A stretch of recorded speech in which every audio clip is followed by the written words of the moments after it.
Tony শুধু একটা parcel delivery দিতে এসেছিল, কিন্তু ভুলবশত সে কোম্পানির সবচেয়ে উন্নত সিকিউরিটি সিস্টেমটি অ্যাক্টিভেট করে ফেলে। ডেলিভারির সময় শেষ হয়ে আসছিল আর বোনাস হারানোর ঝুঁকি ছিল, তাই সে বাধ্য হয়ে ওই প্রাণঘাতী লেজার গোলকধাঁধা পার হওয়ার ঝুঁকি নেয়। কিন্তু ভাগ্যক্রমে সে কোনো চোট ছাড়াই সিস্টেমটি পার হয়ে যায়। সে যখনই মিটিং রুমের দরজা খুলল, পরিবেশ একদম থমকে গেল। সাব ডিরেক্টর অবাক হয়ে গেল, কারণ সেই দিনই সে পুরো ম্যানশনটি লক করে দিয়েছিল যাতে প্রেসিডেন্টকে পদত্যাগ করতে বাধ্য করা যায়। সেখানে একটা মশাও ঢুকতে পারত না, কিন্তু এক সাধারণ ডেলিভারি বয় ভেতরে চলে এসেছে। কিন্তু টনি তার দিকে ফিরেও তাকালো না। সে সরাসরি বড় বড় কর্মকর্তাদের পাশ কাটিয়ে প্রেসিডেন্টের সামনে গিয়ে দাঁড়ালো। তার শুধু রিসিটে একটা সই লাগত, কারণ ডেলিভারিতে দেরি হলে তার জরিমানা হতো, আর তাহলে সে তার মেয়ের জন্মদিনের উপহার কিনতে পারত না। প্রেসিডেন্ট তখন কোম্পানির সংকটে ভীষণ ব্যস্ত ছিলেন, তাই তিনি টনিকে ঠান্ডা গলায় বাইরে অপেক্ষা করতে বলেন। টনি কথা দিল যে সই করার পর সে কোম্পানির সমস্যাও সমাধান করে দেবে। সেখানে উপস্থিত সবাই তাকে দেখে হাসতে লাগলো, যেন সে পাগল।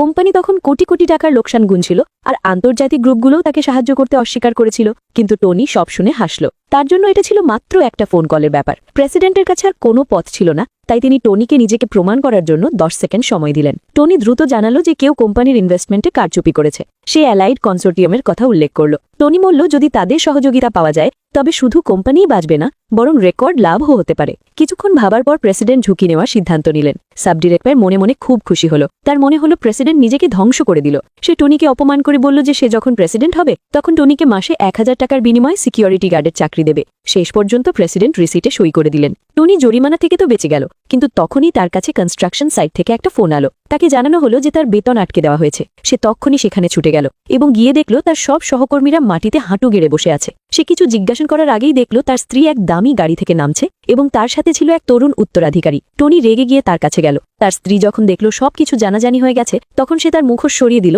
এবং ঘৃণা ভরে বলল যে সে এক গরিব ডেলিভারি বয়ের সাথে থাকতে থাকতে ক্লান্ত হয়ে গেছে। ওই তরুণ তাকে সবচেয়ে শক্তিশালী কনসোর্টিয়াম থেকে 1 বিলিয়নের ইনভেস্টমেন্ট পাইয়ে দিয়েছে। এরপর সে টনির সামনে ডিভোর্স পেপার ছুড়ে দিল, যা আগে থেকেই তৈরি ছিল। টনি যখন তার আসল রূপ দেখল, সে কোনো দ্বিধাবোধ ছাড়াই সই করে দিল এবং তাকে সতর্ক করল যে সে ওই ইনভেস্টমেন্টের একটা টাকাও ভোগ করতে পারবে না। তার স্ত্রী হাসতে লাগলো আর ভাবল এটা শুধু একটা ফাঁকা হুমকি। কিন্তু সে জানত না যে এই ডেলিভারি বয়, যার সাথে সে 6 বছর কাটিয়েছে, সে আসলে বিশ্বের সবচেয়ে শক্তিশালী কনসোর্টিয়ামের লিডার। কিছু বছর আগে এক দুর্ঘটনায় টনি আসল ড্র্যাগন পিলার ভেঙে ফেলে এবং তাকে নিজের পরিচয় লুকিয়ে রাখতে হয়। তারপর সে ডেলিভারি বয় হয়ে জীবন কাটাতে শুরু করে এবং ভুলবশত ড্র্যাগনের রক্ত খেয়ে ফেলার কারণে তার স্মৃতি সাময়িকভাবে চলে যায়। সেই সময় সে তার স্ত্রীকে চেনে এবং তাদের এক মেয়ে হয়। সে সব সময় ভাবত যে সে তার স্ত্রীর উপকারের ঋণে আবদ্ধ, কিন্তু একদিন আগে সে জানতে পারে যে সেই পিলারটি আবার অ্যাক্টিভেট হয়েছে। তখনই সে সিদ্ধান্ত নেয় যে নিজের আসল পরিচয় ফিরিয়ে নেবে এবং তার মেয়ের জন্য শহরের সবচেয়ে বড় হোটেলে বার্থডে পার্টির আয়োজন করবে। শুধু তাই নয়, সে তার স্ত্রীর জন্য 10 বিলিয়নের ইনভেস্টমেন্টের একটা সারপ্রাইজ গিফটও প্ল্যান করেছিল।